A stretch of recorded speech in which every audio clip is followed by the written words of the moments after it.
Guys, apa kabar? Perkenalkan, nama saya Christian Hansen dari Denmark dan selamat datang di YouTube channel baru saya. Saya excited banget untuk bagi video pertama saya untuk kalian semua. Dan hari ini saya mau bicara tentang bagaimana tinggal di Jakarta, Indonesia selama Corona 2020. Was that okay? I hope so. Anyway, ayo kita mulai.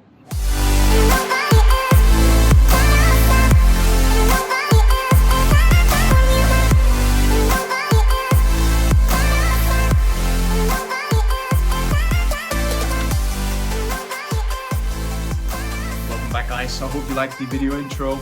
Please stick to the end where I will be telling my 5 biggest lessons of the year that I'm bringing to 2021. So I arrived in Jakarta on February 6th. After leaving my former job in the States, I was super excited about getting to know Indonesia and exploring Indonesia because I basically knew nothing about Indonesia besides what I had read online. I think this is very common for a lot of people around the world. Many people know Bali, but Indonesia is not Bali. It's so much more. So a few weeks after I arrived, I went to Singapore on a visa run and had a great weekend with an old friend. Fantastic catching up with her. And as soon as I came back, my company told me, yeah, sorry, you have to go into 2 weeks quarantine because of the whole Corona situation. And this quarantine at home, it turned into 5 months of working from home in my apartment. I remember being super excited about having to try to work from home for the first time. This was something I hadn't tried before, but that lasted for about a week too. It was actually a really hard transition for me. I couldn't really focus in the beginning.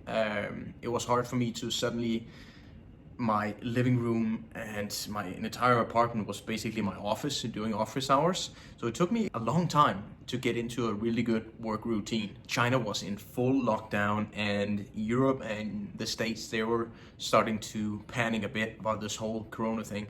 There were basically next to no infections in Indonesia. And people were starting to talk about, is this a hoax? Someone is manipulating the data, it can't be right, because this country has almost 275 million people, and for months the numbers were just so low. For me, to be honest, my biggest concern was not Corona at all. I was mainly focusing on the stock market because I saw an opportunity that I have never had before. The market just started crashing, and I knew that this was an excellent time to get in at some really discounted stocks. And fortunately today I can say that this was one of my best decisions ever. And as you can also see on my Instagram, I will also show a picture up here, is that I made some solid returns for those investments I put in back in March. So I've been traveling around the world the last 5 years. I've been living in Cyprus, in Spain, in Africa, in Turkey, in USA, and now here in Indonesia.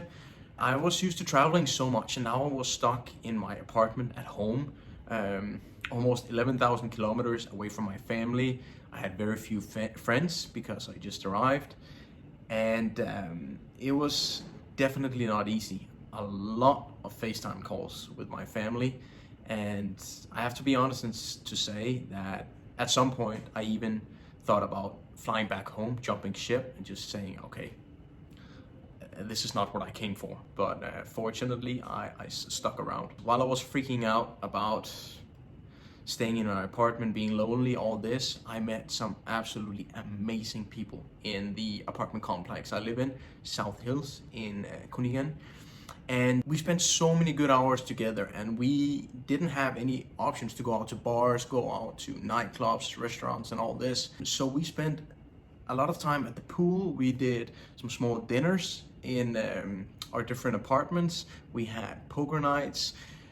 Most of us bought a PlayStation and were playing from our own apartment, but with each other. And I would never have gotten such a close relationship with those guys if it hadn't been because of Corona. Even though it was tough being a lot of home, I was suddenly feeling super grateful for meeting all these new people and for making a lot of new, very close friends. But since Jakarta was in a full lockdown, and 6 months in, I hadn't even been out of Jakarta city, and I just had to get out somehow. So I did something I would never have expected I would do. I bought myself a motorcycle with zero experience of riding one. I bought the motorcycle, a Yamaha MT25 for $2,745. I downloaded Google Maps offline. I got myself some protective gear, driver's license. I then went on a 10-day, 1,500 kilometer road trip. I basically had one plan, and that was to drive to Yogyakarta. But besides that, I would just take it day by day. And it was honestly one of the best decisions I have ever made. I really got to experience the beauty of Indonesia and the extreme kindness of the local people. It is one of the reasons why today I think Indonesia is one of the best places in the world. The biggest experience of them all, I climbed a 3,371 meter high mountain. Yes, the internet gurus, they recommended make sure you bring a tour guide. It is a hard trek and you have to be slightly experienced and blah blah blah, but I thought, nah, nggak usah. It wasn't until after the hike I found out that bringing a tent was a really good idea. But I found out when I saw this. It was honestly one of the hardest things I have ever done. And after 6 hours of hiking, I finally reached the top. It is one of the most beautiful and rewarding experiences ever. So what am I taking with me from this crazy year 2020 into 2021? I heard a guy say the other day, like, this is the worst year ever. We're never gonna get this time back, and it was a complete waste of time. And that was actually one of the reasons why I wanted to make this video, because in my opinion, that is total BS. Because it was super hard, and a lot of the time it was super lonely. But I learned so many valuable lessons this year, and I made a lot of good friends, and this year has made me grow so much, and it's given me the time to reflect on what I want to do with my life. Maybe a little bit too much time, but still. Number one, having good friends is key. Yeah, I know many people have friends, but I'm talking about really good friends. Friends that you can count on, friends that you trust. Friends that when you've been with them, you feel energized and you feel motivated, and you can be yourself completely because you know that no matter what you do, they're gonna support you 110% of the way. They are the people that wanna make you be the best version of yourself. These are some of the people that I met this year. And if I hadn't met those guys and girls, then this year just wouldn't have been the same. This applies as well to it can be your boyfriend, it can be your girlfriend, your best friend or friends. So take this opportunity now, quickly pause that video and shoot them a text and let them know how much you appreciate their friendship. Because who knows, it might actually be just what they need today. Sometimes this is the small stuff that can save my day completely when I feel like I'm getting a lot of support from one of my friends. Point number 2, care less. Normally I will be wearing a suit or a shirt to work, but during working from home, I've been wearing more or less the same clothes every day. Most of the time I have been looking like this, and that is with a t-shirt that costs, I don't even think I paid $5 for it, and the shorts, less than $10. I suddenly realized how amazing it is that I can just wear more or less the same outfit every day and just put on whatever is the fastest and most comfortable. Even during the lockdown, I was cutting my own hair. In the beginning, because the hair salon, it wasn't even open. Even after they opened, I kept doing it because it was super easy. And yeah, sometimes my friends would tell me, hey, you have a big cut here or there, but I mean, whatever. It grows out in like 2, 3, maybe 4 weeks, right? Lesson number 3, mindset. So one of the biggest struggles I've had during this lockdown is being super bored for once, but having too much time to think. I've talked with a lot of friends about this, and it's good to have time to think about what you're doing, where you're going, things you need to remember, all this, but not 10, 15, or 20 times a day. You just start overthinking, you start questioning everything.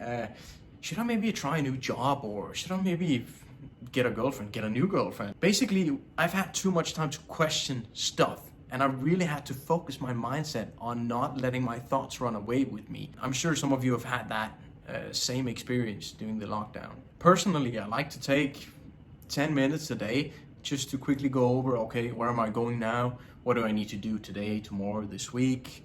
And where do I want to go? But I don't want to think about this several times a day for weeks, for months. Sometimes time is just flying away, and other times it feels like it's just going so slow. And usually we feel like this, super bored, when we have nothing to do, when we're not taking any action. My mindset is so important because I have to remember to take action even though I'm bored. There's always something you can do. You can take a course on EDX, or you can go old school and you can read a book. We have so many options online today, so there's basically no excuse not to take some kind of action. So whenever I feel uninspired or bored or sad, I have typically 4 things that I do. During the lockdown, it's been meditating for like 10 minutes, 15 minutes, just relaxing to some relaxing music or a meditation podcast. 2, if I feel super tired, sad, I'm uninspired, I put on a inspiring movie, like a travel movie or an entrepreneur movie, a feel-good movie that will pick up my mood. 3, I listen to an inspiring ebook or read an actual book. And I must say that my 3 favorite books is definitely The Alchemist, because it makes me remember that I have to focus on my goals and I have to keep going even though the going gets tough. Rich Dad Poor Dad, because it motivates me to work and to make money. Or I will read The Subtle Art of Not Giving a Fuck, because it reminds me to care less and do my own thing and not care so much about what other people think of me. And 4, the most important one for me is working out. Every time I'm finished with a hard, grueling workout, I feel like I can do anything. That's why I work out every single morning, because it puts me on the right track. Even though it costs a lot of energy, you get so much energy back once you're finished with that workout and you are just ready to smash and conquer the day. But all in all, when it comes to mindset, the only thing we can actually control in this world is our own thoughts. So it's super important that we are cautious about what exactly we are putting into our heads and what we are thinking about. Our mind is basically like a muscle, right? Unless we train it, it's not gonna get stronger. Lesson number 4, FOMO. Some of you might know it. It is the fear of missing out. This is usually something I get when I am scrolling through Instagram. I am watching all the millionaire, billionaires, and even the people that aren't, but just post all these fancy, expensive stuff like new cars, on the boats, flying private jets, all this. And I'm like, oh, why don't I have this? And why don't I have that? One of my biggest takeaways regarding this FOMO during the lockdown is it's okay for me not to have some stuff. I can't have it all, right? And if I really, really want something bad, I'm gonna find a way to get it. And if I end up not getting it, there's probably a reason why I didn't get it. It was probably not important enough. But we usually don't see everything on Instagram, right? We only see the good stuff, and that's why I sometimes really don't like the social media. And that's also why in this channel I'm gonna try to be as completely honest as possible and tell you when it's good and when it's bad. So if you ever feel FOMO, then the last point might be a solution for you. Lesson number 5, being grateful. So whenever I get FOMO, I always try to come back to reminding myself to be grateful for the stuff that I have. It's so easy to think of all the stuff that we want instead of the stuff that we already have, right? So wherever you are today, it's because of some of the choices that you have made in the past that have led you to your current destination. If you're not satisfied about where you are today, then make a plan to change it. Write it down, put it down on paper, because if you don't make a plan, it's basically just a wish. I write every single month, every single year, I write down my current goals for the month, for the year, for 5, for 10 years, and I make sure to follow up on these, because when I do this, a lot of the stuff that I write down, I actually end up achieving. A really good example is I got my first dream book from my mother when I was 12 years old. I still have it today, and one of the first pages, it says that I wanted to work for Maersk, a shipping company, Now I'm working for DSV Logistics Company, more or less the same. And I wanted to do big deals. I wanted to be an international businessman who was traveling and living around the world. You can even tell your friends about it, because that makes it more difficult for you to back out of that commitment. But again, I will say be careful which friends you tell about your dreams and goals, because telling it to the wrong friends, the friends that might actually make fun of you, can completely crush your motivation for this goal. An example is, I've told my friends many times that I am going to be a millionaire, and so many people, they laugh at me. Some of my friends, they even made fun of me. Oh yeah, he's gonna be a millionaire with his stocks and his investments and all this. But I don't care. I will get there because I'm determined and because I have committed. And for all the people laughing, it's basically just fuel for my fire. Bring it. And when I get there, I will be the one laughing.